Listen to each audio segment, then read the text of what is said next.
email marketing works. The Direct Marketing Association points out that the average return on investment for email marketing in 2014 was $38 for every $1 spent.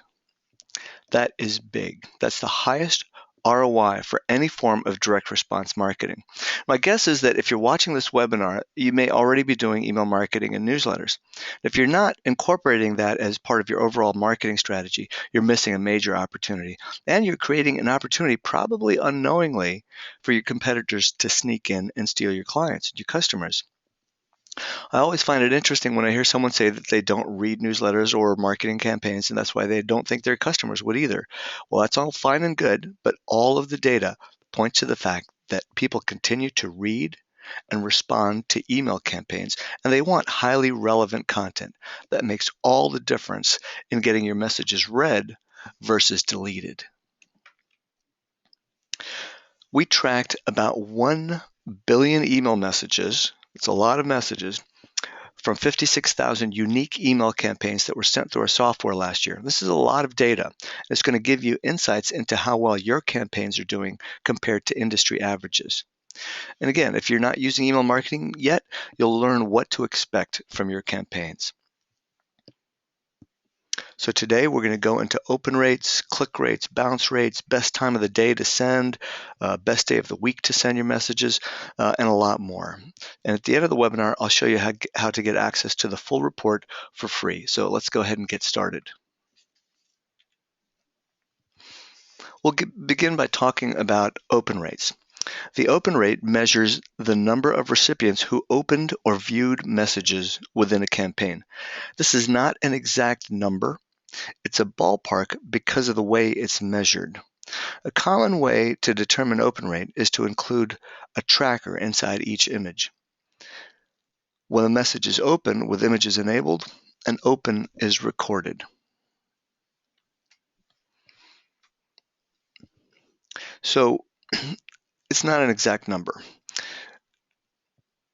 A common way is to determine that tracker, and once it's recorded, the images, if the images aren't enabled, the recipient may have read the message, but it can't be tracked as an open. So that's a limitation with this technology. So let's take a look at average open rates so you can see how well your campaigns are doing.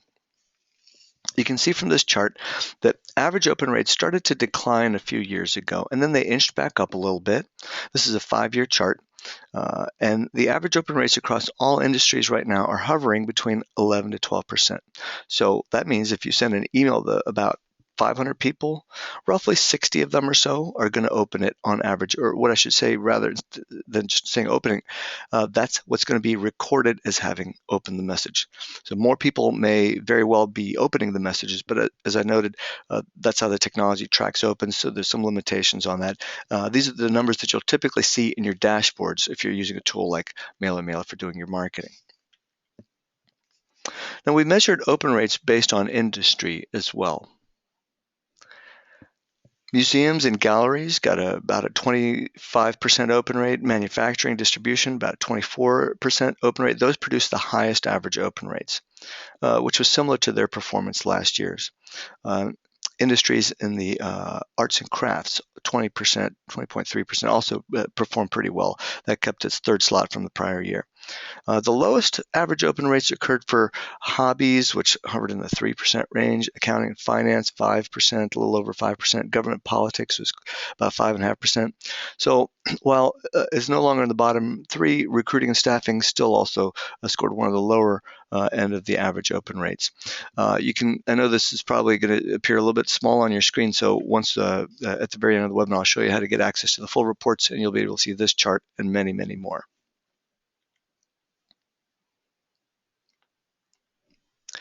So when do people open email? This is a really interesting chart. It shows that all of the opens that occur for a message, of all of those, most of them occur within the first hour, and then it starts to taper off. And then after about the first 10 hours, you start to see a much slower rate of opens. So what this chart is showing you, of all the opens that would occur, this is about when they occur after delivery. This is also local time, by the way. So we're timing this. I'm going to show you another chart that actually shows what time of the day you should send and what works better then. So if we take a look at this chart on a bit of a broader scale, we're going to get another chart that looks like this.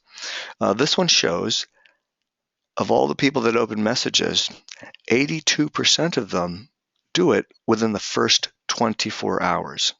And after the first 48 hours, the percentage of opens tends to go at a much slower rate.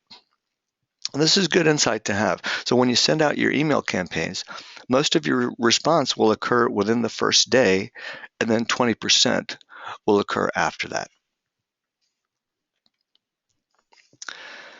Now, my earlier chart showed an uptick in the open rates over the last couple of years. So we've got some thoughts on why we're seeing this trend. Mobile phone screen size and resolution has been getting bigger. These changes enabled more of an email subject line and the pre-header text to be displayed, which could have encouraged additional opens because people are seeing more information in their email previews on their phones. Another possible reason for the rise in opens could be Gmail's decision to cache images and download them by default. This change took place at the end of 2013, and it revealed that 43% of Gmail users had been reading emails without viewing images. And since open rate tracking relies on image downloading, previous opens had not been registered for those users. Although Gmail only comprised somewhere between 6 and 16% of email opens last year, the newly registered opens would have still boosted the average open rate. Another reason for the lift in open rates could be the laws like CASL, that's the Canadian spam legislation, and others, plus the Gmail auto unsubscribe link, which you may see if you're using Gmail. Your subscribers will automatically see an unsubscribe link from Gmail. All of these results, they result in improvements to list quality, and that in turn improves the engagement from your contacts. Let's talk now about click rates. Click rate measures the number of recipients who clicked links within your campaigns. MailerMailer tracks this based on unique clicks. Now this means that multiple clicks on a single link or identical links within the same message don't count when we calculate the click rate. To determine the clicks, we add tracking information to each URL within a message. So when a recipient clicks on a link, the tracking information redirects them through our servers, registers the click, and then sends them off to their destination URL. The click rate can be calculated using either the HTML or the plain text version of a message, whereas the open rate cannot. That's only for HTML versions. So here's a trend that we're seeing for click rates. And you can see from the chart that it shows a decline over the last 5 years.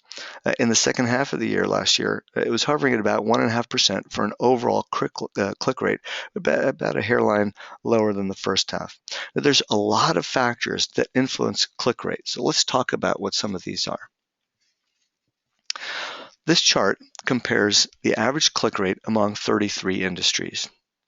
So some of the top ones are transportation at about 3.4%, food, beverage, agriculture about 3%, and then also IT services about 3.4%. That actually is pretty high up there too. Arts and crafts is about 2.5%, which decreased a bit from last year. Or the prior year, I should say. Now, restaurant, bar, nightclub, they continue to have lower click rates as well, only about 0.5%. Government, politics, finance, not too much farther ahead than that, around the same range. Again, you can see this chart in greater detail in the link I'll be sending to you after the webinar. So there's a lot of factors that influence click rates. The first one is relevance. This is important. So, for example, if you sell consulting services, but you send sales material over and over, people will start to tune out. Think about your own behavior when you get a sales email. People do respond to sales email. I mean, there's a reason that email marketing has an amazing ROI. You have to build a relationship with the recipient first, and then you have to keep that relationship going. So again, if you're a service company, one of the best things you can send is educational material. That keeps people tuned in, not tuned out. On the other side of it, if your primary purpose of your campaigns is related to sales, such as coupons, deals, new product announcements, then again, keep that relevant to your audience. show them using your products. Another factor that influences click rates is a call to action. This is a pretty major factor.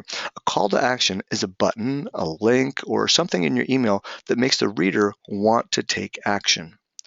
So, for example, if you're selling a product, some might find that using the call to action, such as learn more in addition to order now, might result in more clicks. You should test this because it'll vary greatly based on what you sell and also the relationship that you have with your audience. Another example, if you sell services, you might offer a guide or an ebook. These provide reasons for someone to click and reach out to you. And this makes your campaigns a very smooth part of your sales process. Think about what happens here. You've offered something of value and they clicked to learn more, like download a guide or whatever action you asked them to take. So that most likely means that they're a qualified lead. So you should follow up with them as you see fit. Another metric that's important to look at is the click to open rate. We call it the CTOR. It basically measures campaign performance. Of all the people who opened a message, how many clicked links within it? That's what it measures. This is different than the click rate, which is calculated over everyone who got the message, not just the ones who opened it, which is what the CTOR does. So the reason that the CTOR is a key metric is that it really zeroes in on the message content. It provides a valuable indication of how well the message copy and the creative performed. Since the calculation of the click-to-open rate relies on the open rate, which is only an approximation, the CTOR is also just an approximation. In addition, like a message's click rate, the CTOR depends on several variables such as industry, segmentation, email type, number of links, others. So given the nature of the CTOR, there's no single benchmark for success. However, promotional emails might get a CTOR of 20% or higher. And if a campaign CTOR drops too far below this, then you might want to look at tweaking your audience segmentation or the relevance of your content. This graph shows a comparison of the average click-to-open rate across 33 different industries. Again, transportation showed the highest average CTOR of about 22.5%. Recruitment and staffing dropped down to second place with an average rate of 21%. Now, remember earlier we saw that the click rate open rates for the recruitment and staffing was lower, but the CTOR is actually much higher. So their messages are pretty much on point with the audience that's looking at those and reacting to those.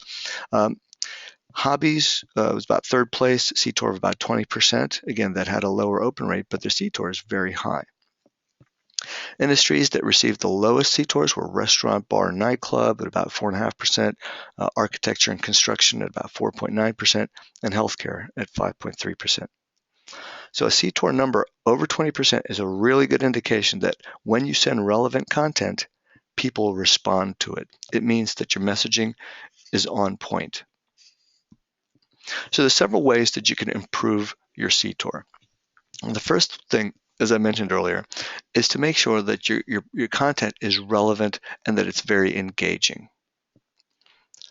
Other things that you can do are to segment your list. So for example, if you're providing services, instead of sending one message to everybody, you might want to send one message to prospects because there's some different types of things that people would want as a prospect, and a different message to actual clients. You can do the same thing if you're selling products too. So the tighter your segmentation and targeting, the higher response rates you'll get. Another thing is to use advanced personalization techniques. And I'm going to go into that in just a minute because this gets really interesting in terms of how you can make the message feel very, very specific to that recipient. Let's talk about how scheduling affects your rates. The time at which a message is scheduled to be sent out, it's one of the many factors that you should take into account when you plan your campaigns. So based on our research, both the day of the week as well as the time of the day affect how recipients are going to respond. By choosing the right time, email marketers can improve their open rate, click rates, as well as the overall success of your campaign. Now we've seen this trend. Here's the chart for open rate by day. We've seen this trend in prior years also. Monday gets the highest average open rate. Hovers between 12 and 14%. Wednesday took second place. That average open rate was about 11.5 to 12%. So if you're getting an open rate that's higher than 10 to 13%, you're doing very well. Now, every now and then we'll have a client reach out to us and they'll feel a little disappointed, saying their emails are only getting about a 20% open rate. Well, the reality is that a 20% open rate is really awesome. Remember that this number is an approximation. More than likely, if your numbers are showing that you're getting a 10 to 20% rate, you're probably getting something that's actually a little bit higher than that because of the limitations on how the tracking works. So keep in mind, if you're doing better than 10, 11%, you're doing really well for your open rate. Now let's look at open rate by time of day. So I'm going to contrast this with click rates in a moment because there's some really interesting insight about when you should really be sending your emails. Average open rates increased pretty steeply from 4 a.m. to 8 a.m. and then a little bit slower from 8 to 10, and then between 10 and 11 they started to peak. And after that, they started to decline. So you can see it's kind of like the curve. People are opening more messages midday, and this kind of matched the data that we had in the prior years as well. So most likely, your emails are going to be open between 8 a.m. to noon. That's where the bulk of them are going to be open. But a lot of them will be open outside of those hours too. This is local time. So if you're in New York, it's New York time. If it's LA, it's Pacific time. So, or different parts of the world, it's different time. So that's what it is. It's your local time. And we're going to overlay this with a click rate by the time scheduled. So we just talked about open rates when people are opening messages. This is when people are clicking messages. This is really interesting. If you look at the spread during business hours, around 8 a.m. to 4 or 5 p.m., you get a lower click rate than you do off hours. So you can see if you start sending your messages, people may not open right away, but when they do open them, they get much higher click rates, especially if you send them in the evenings. So based on this data, if you send a message between 6 p.m. and about 2 a.m. actually, you've got a tendency to get a higher open click rate. So if you're selling products, this data suggests that you'll have a higher conversion rate when you send off hours than you do during business hours. So when to send your messages. Also from the click rates you saw that earlier in the morning was good too, especially for opens too. So if you kind of put all of this together, we find that if you schedule the messages for delivery in the early morning or in the evening after work hours, that's probably going to get your best result. In the past, Sundays consistently experienced the highest click rates year-round, so this year's findings deviated just a little bit from that trend. Recipients may be starting to engage more meaningfully with email at slower times during the work week, which could be good news for you. Note, you've got to test. You've got to test this because, again, these are just averages. Something may be different for your messages. Let's go into bounce rates now. So a bounce rate measures the number of emails that were not able to be delivered. High bounce rates can lead to poor sender reputations and impaired delivery rates. There's a really interesting trend here. See, bounces are a very natural part of sending messages. However, the bounces per the email sent can be decreased just by sending more frequently. Sometimes a client will tell me that they only want to send an email once a quarter. They don't want to bombard their clients with emails. Well, a couple of things. First, sending monthly is not bombarding. So sending quarterly, it's actually probably not enough. Sending monthly is a very good, healthy pace. More frequently is good too. So if you look at the data, sending less than once a month, meaning you forget to send a message, maybe you intended to send it once a month, maybe you skipped a month, or maybe you send intermittently. Another thing I hear periodically is that someone wants to send only when there's news to send, and what that usually translates into is that you only end up sending a couple of times a year, or you forget about it. It's not very frequently. So you want to increase that touch point. Look what happens to your bounce rate. It's 4 times more than people who email a few times a month. So what's happening? By not sending emails to your contacts frequently, your list starts to wither away, and you don't know when people move. So for service companies, I'm not talking about your clients. You probably know when they move. I'm talking about those contacts that you've met over the years, those business cards, those people you're trying to nurture, those people that could be a potential client if you just stayed in touch. Send to them frequently. So again, another example for service companies. Let's say you sent an email after 6 months from the last time you contacted somebody, and then you notice their address bounced. And this could have been somebody that you were nurturing, somebody that was interested in buying your products or your services. So then you look them up on LinkedIn, and you see that they've been with a new firm for a long time already. Now contrast this to a more frequent sender, say once a month. Now you'll notice that an address bounced, and that way you can follow up with them. Maybe they started working at a new company and they're in charge of the department that does the kind of services that you would provide. Well, this would be an ideal time to go out and talk to them, schedule a lunch, say how things are going, tell them how to be successful at their job, because that will make you go a lot farther. They might actually hire you for doing the services and maybe buying your products. So stay in touch. The marketing will do wonders for giving you that insight. You wouldn't be able to call up people and find all this information out. That's why you want to send a little bit more frequently, and you'll be able to get good data out of that. All right, let's talk about personalization. I'd mentioned this a little bit earlier as one of the biggest strong factors in getting a better response rate. So let's go into what it means and then how it actually affects your email campaigns. So message personalization refers to recipient-specific information that's included in the subject line and or the body of the message. People use personalization to make messages seem less generic and connect with their recipients.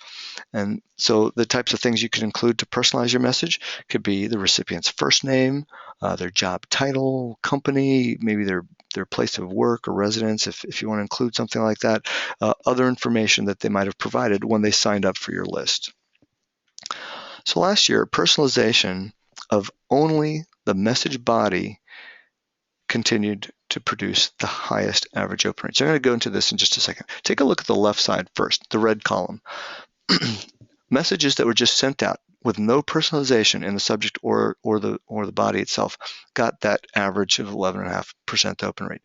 If you personalize the subject line, we actually saw a tiny little dip in the open rate. Skip over the blue one for a second, go right to the green bar on the right side. So if you personalize the subject line and the message body, we saw a dramatic reduction in the open rate. It went down to almost 5%. I'll show you how some of the things that we think might be causing that to happen in a moment. But if you look at how to get much higher open rates, I mean, you can go from 11.5% all the way to 17% just by personalizing your message. That's what we found. That's the most effective way to do it. So you might be thinking, well, how could someone know that a message is personalized if they're not actually seeing the full message? Well, take into account message previews, and that could be on your phone or in your preview window. People will see the opening first lines of the message. And if that contains the person's first name, that tends to get a better response rates.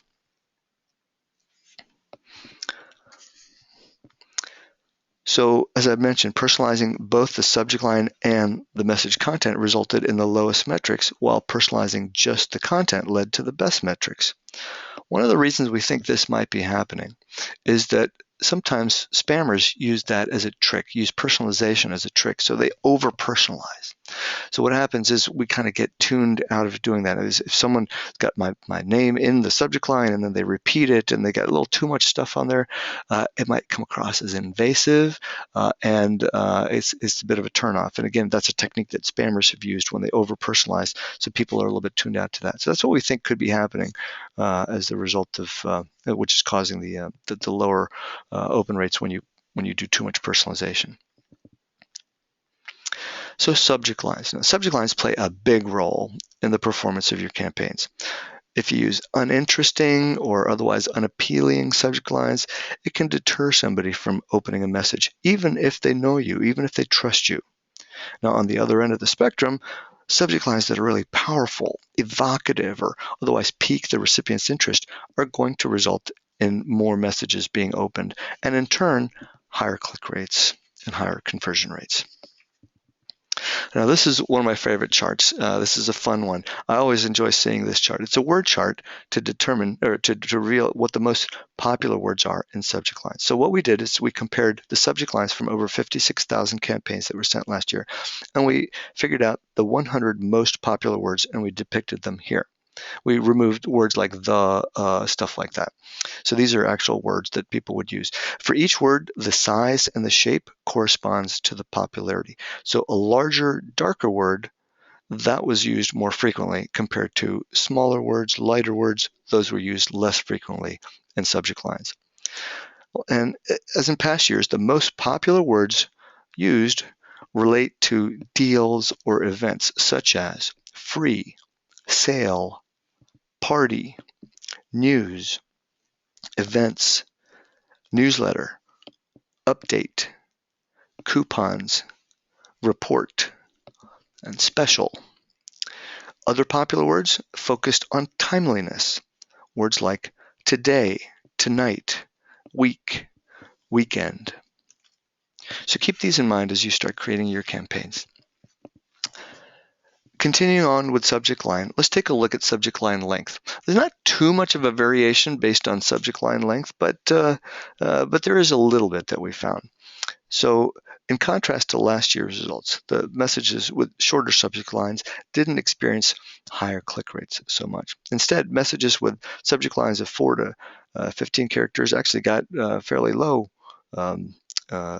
click rates.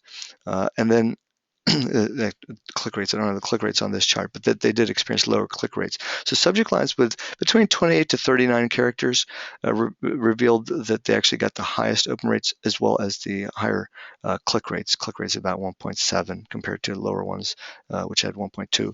So those with subject lines that had 51 or more characters had ranked second in terms of clicks, was about 1.6% for clicks. Overall, the standard deviation in all the subject lines that we looked at was much smaller than past reports.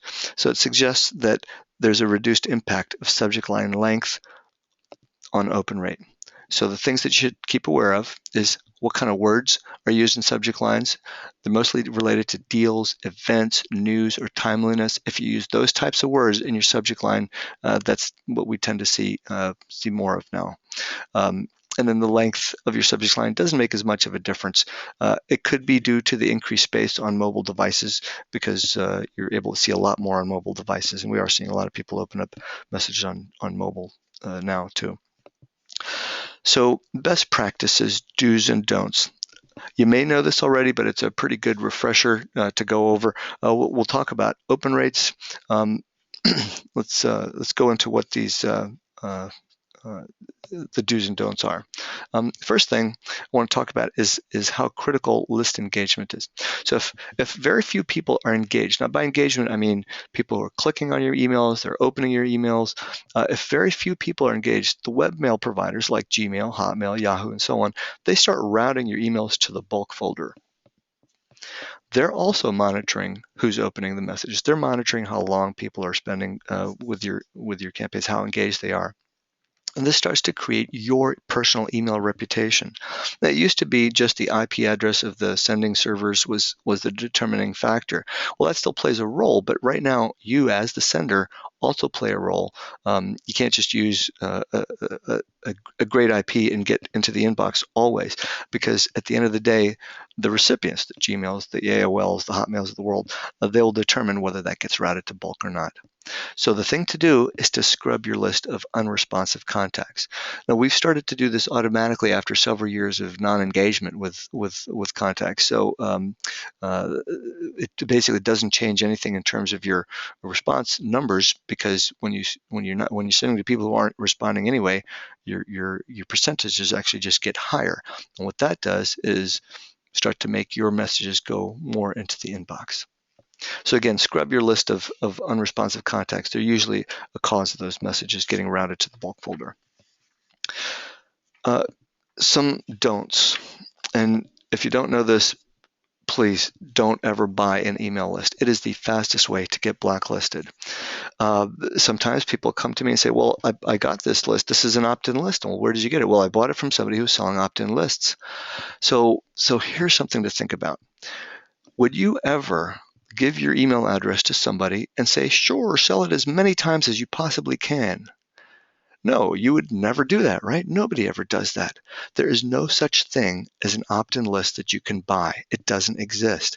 Anytime you buy a list, nobody on that list has said, yeah, sure, go ahead, sell my list to anybody. So don't do that. Another no-no is to only talk about your company and how good you are. This is particularly important if you're selling services. Again, if you just send sales types of emails, people will tune out. So start sharing information, share educational things.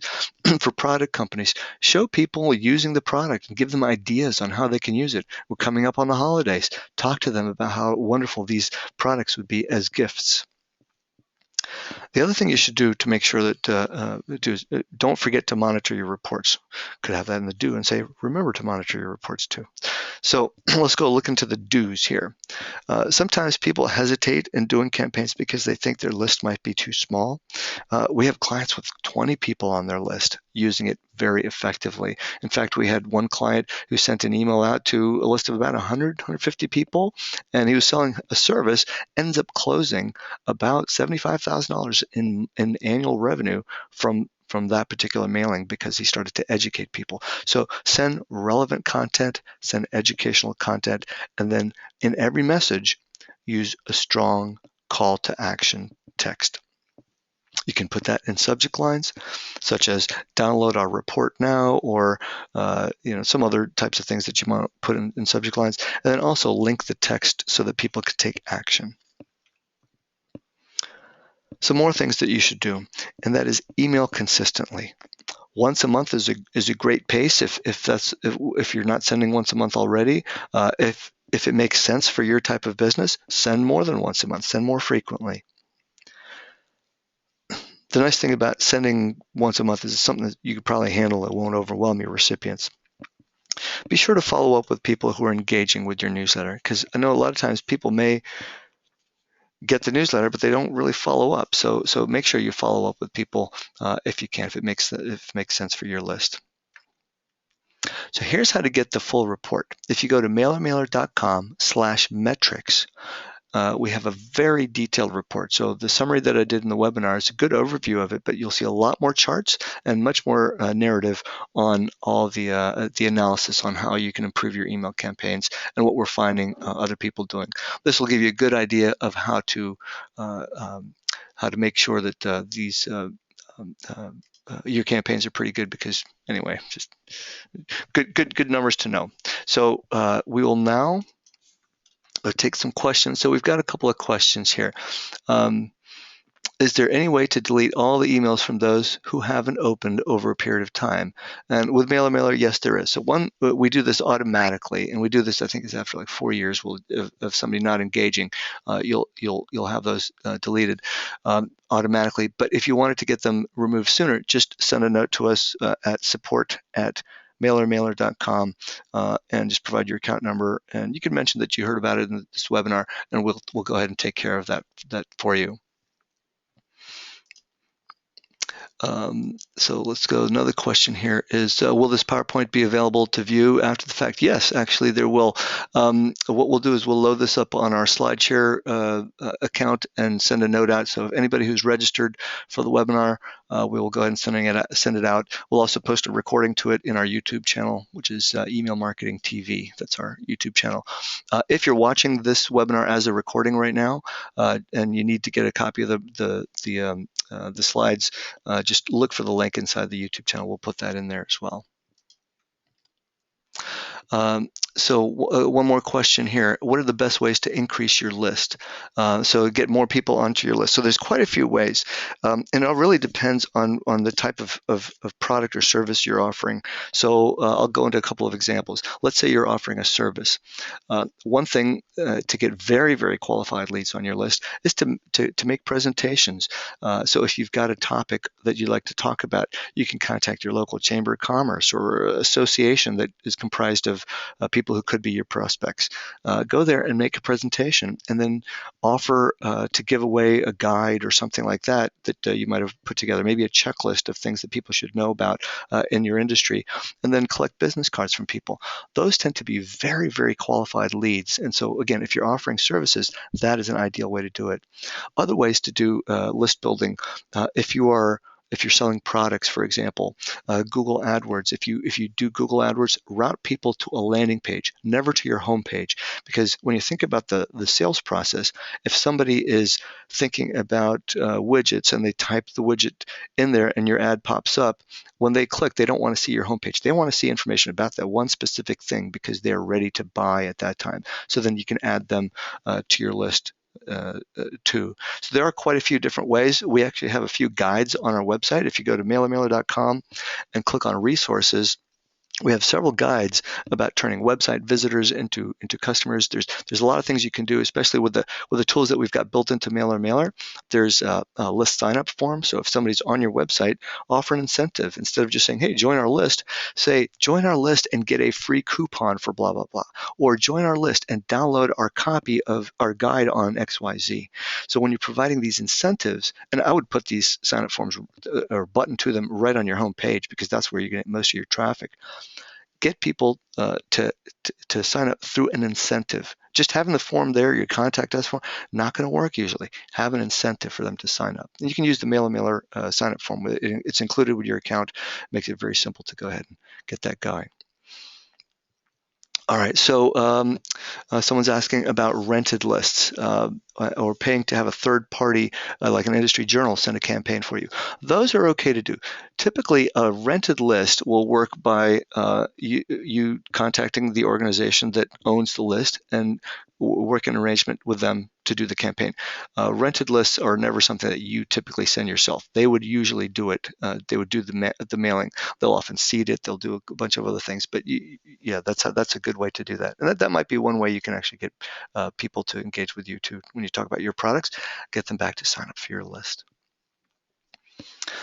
Okay, so what's the best practice? Here's another question. What's the best practice in terms of image versus text in an email to ensure opens and clicks? So that actually goes to a design question, and I'm going to have my colleague Chelsea, who's on the line with me. She's our creative director. I'm going to unmute her. Chelsea, if you wouldn't mind, could you just chime in and discuss that question for a little bit? So what's the best practice in terms of images versus text in an email in order to ensure opens and clicks? Yeah, so we have a number of blog posts that actually answer this very same question. Usually you want to aim for a good 50-50 balance of images and text within your newsletter. You don't want to send just images because some people will not download them by default. And you don't want to send just text because the images obviously enrich the message and make it more visually appealing. Very good. Thanks for that, Chelsea. Let's see.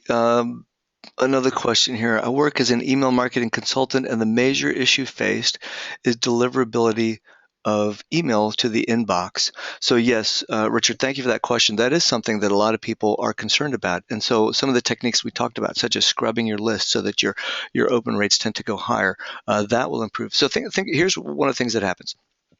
You send an email campaign to Gmail. To users, and what Gmail will do is they'll say, okay, we're getting a whole bunch of messages, and 95% of the people who are getting that message are deleting it, or a couple of them are reporting it as spam. That's bad, if only 5% are looking at it. So they're going to say, the email from this particular sender, I don't know how relevant they are. Maybe we should be just routing it to bulk. Maybe it really is bulk. Now contrast this to you sending out 100 email messages, and they look at it, because Gmail's monitoring this too, and they're seeing, oh, people are looking at this email a lot more, 15, 20%. And percentage-wise, if you just scrub your list, if you had your list of 150 people and 50 of them for the last 3 years never opened your messages, never clicked on a link, you don't even know who these people are anymore, trim those 50 off because your percentages will start to go higher, and that tends to get you better engagement metrics, and that helps with your inbox delivery. And then your content has to be really rock solid. People want much more relevant content these days. Okay. So will MailerMailer overcome those? Yes. So MailerMailer's got built-in trimming and things like that we do, and we can certainly work with you. We talk to our clients all the time about how to manage their campaigns. So if you have some specific questions, by all means, reach out to us. Again, our email is support@mailermailer.com, and you can just reference this webinar and ask us any questions. We'll get back to you. Put in your phone number. We'll have a dialogue with you to help you out too. Okay, so Diane asks, how do I segment current email list when I only have first and last name, people not wanting to provide more information to sign up? So that's a good question, Diane. So it depends on how big your list is. You might be doing just fine with having one large list. Some things that you might consider doing if you have first and last name, especially if you have those separated in different fields, is just personalize it. If you're not already doing it now, what we found was you get a much better response rate by having personalized messages. So maybe put that in. The other thing you can do is just if there's a way to backtrack buying behavior on your back end, maybe on your website, and be able to call a list of customers versus prospects or something like that, or just manually go through the list and see if you know people and might be able to tag them in one way or the other. Some of those things might be able to help you out with segmenting your list. Okay, so couple other notes. Let's see here. Questions. How do I get people to sign up? And so that, let's see, how do you get people to re-sign up? And so we're sure they wanted to be on our list. I'm not sure I fully understand the question, but let me see if I can answer what I think you're asking. So how do you get people to sign up to make sure that that they want to be on your list? The process that MailerMailer uses, and the more reputable companies like us use, is known as confirmed opt-in or double opt-in.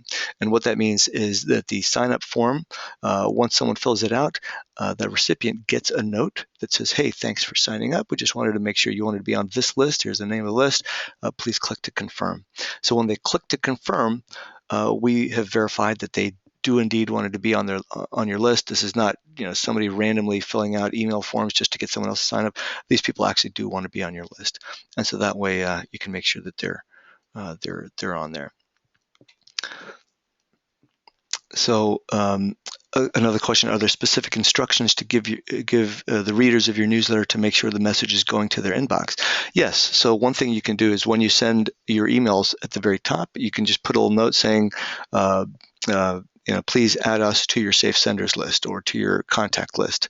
And since you're sending it from the address, they should just be able to go to your from address and click there. All right, so one of our longtime customers, Lloyd. Hi, Lloyd.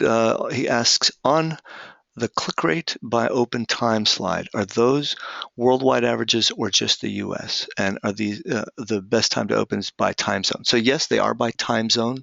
And so it's your local time zone. So we looked at, wherever you are in the world, we adjusted it to be your time zone. Yeah, and it is worldwide. So if you're in London, still sending it early morning, sending it late afternoon, evening, those are still the best times to send. So, thank you very much for attending, everybody, today. We will have a copy of the recording as well as the slides available pretty soon. And if you haven't tried out MailerMailer, if you'd like to use it, you can go to MailerMailer.com and click on free trial. Our tool's got a lot of features and capabilities that you'd find useful. We kind of subscribe to the thinking that fewer features sometimes is better, because a lot of times people may not use very esoteric features, and so we try to focus on the features that you most likely use, and we make our interface extremely easy. So thanks again for joining the webinar today. We will see you next time at a future webinar. Thank you.